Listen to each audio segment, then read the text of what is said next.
पश्चिम बंगाल के बीजेपी के पहले मुख्यमंत्री शुवेंदु अधिकारी ने शपथ ले ली है, लेकिन अब पश्चिम बंगाल में क्या कुछ परिवर्तन होगा, इस पर सबकी नजरें रहेंगी। बात कर लेना चाहेंगे हरियाणा से बीजेपी के सांसद धर्मवीर सिंह हमारे साथ मौजूद हैं। सर, जिस दिन का इंतजार था वो दिन आ गया। रविंद्रनाथ टैगोर की जयंती और पश्चिम बंगाल को नए मुख्यमंत्री मिल चुके हैं, क्या कहेंगे? आज सारा देश भारतीय जनता पार्टी की नीतियों पर, नीयत पर, माननीय मोदी जी जिस प्रकार देश को आगे बढ़ाने के लिए देश 1947 तक विकसित भारत कैसे बने, और कहीं ना कहीं वेस्ट बंगाल पिछड़ा हुआ था। भारत सरकार का जितना भी फंडिंग जाता था आम आदमी के लिए वेलफेयर के नाम पर या डेवलपमेंट के नाम पर, यहाँ तक कि बाहर से जो अतिक्रमण बांग्लादेश से जो एंट्री होती थी रोहिंग्या की, बांग्लादेशियों की, वहां पर भी ताड़ बार नहीं लगाने दी, एक अव्यवस्था फैलाई।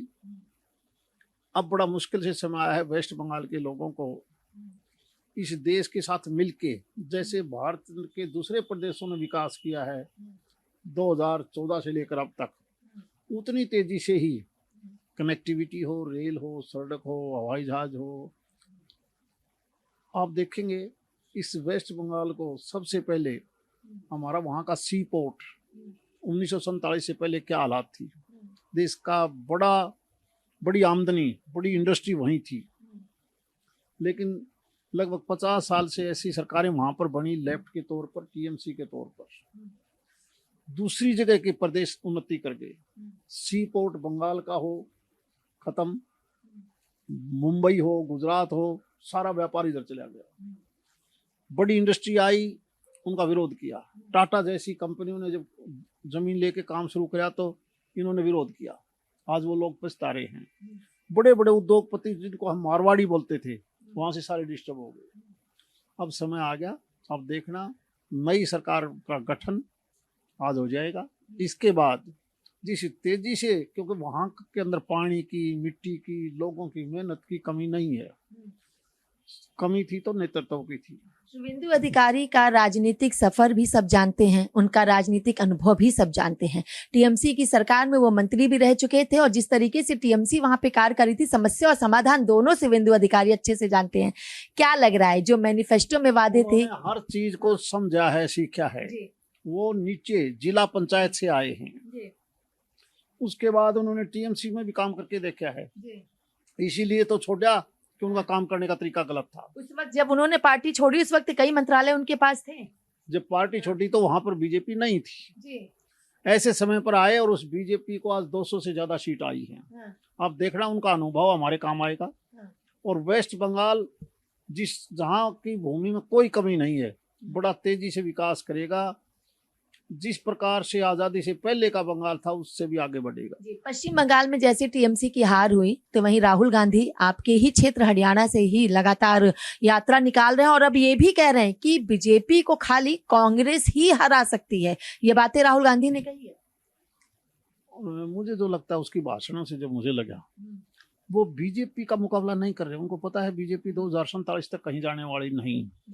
वो तो केवल और केवल क्षेत्रीय दलों का उनका आपस का मुकाबला है, कौन किसको मारे, कौन किसकी जगह ले। वो मुझे लगता है विपक्ष की जगह लेना चाहता है, क्योंकि एक समय था कि 2 बार चुनाव में वो विपक्ष का नेता भी नहीं बन पाया था। उसको खतरा है कि आने वाले चुनाव में 2029 के बाद कहीं तुम विपक्ष के नेता की भी भूमिका में ना रहे, इसलिए उसकी लड़ाई अब क्षेत्रीय दलों से है।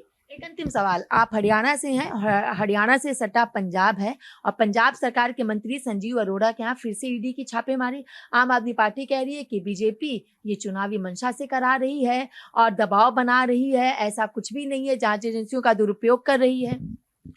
जब देश में कांग्रेस और दूसरी पार्टियों की सरकार थी, यहाँ का बजट क्या था? जैसे ही माननीय प्रधानमंत्री जी ने GST 1 किया और उन सभी संस्थाओं को मजबूत किया, उनको फ्री हैंड किया कि चोरी रोकिए, और चोरी रोकते ही आप हैरान रह जाओगे, 13 लाख करोड़ का बजट सालाना 52 लाख करोड़ पर पहुंच गया। पिछले महीने 2.5 लाख करोड़ तो GST आई है।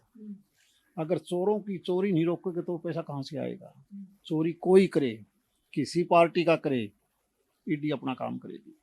चलिए, बहुत बहुत शुक्रिया। ये थे हमारे साथ हरियाणा से बीजेपी के सांसद धर्मवीर सिंह, जिनका साफ तौर पर कहना है कि अब आजादी के पहले वाला बंगाल बनेगा और चोरी कोई भी करेगा, ईडी अपनी कार्रवाई करेगी। लेकिन राहुल गांधी अब बीजेपी को नहीं बल्कि क्षेत्रीय पार्टियों को हराना चाहते हैं, खत्म करना चाहते हैं। वीडियो जर्नलिस्ट हिमांशु यादव के साथ में कंचन अरोड़ा, TV7 भारत, दिल्ली।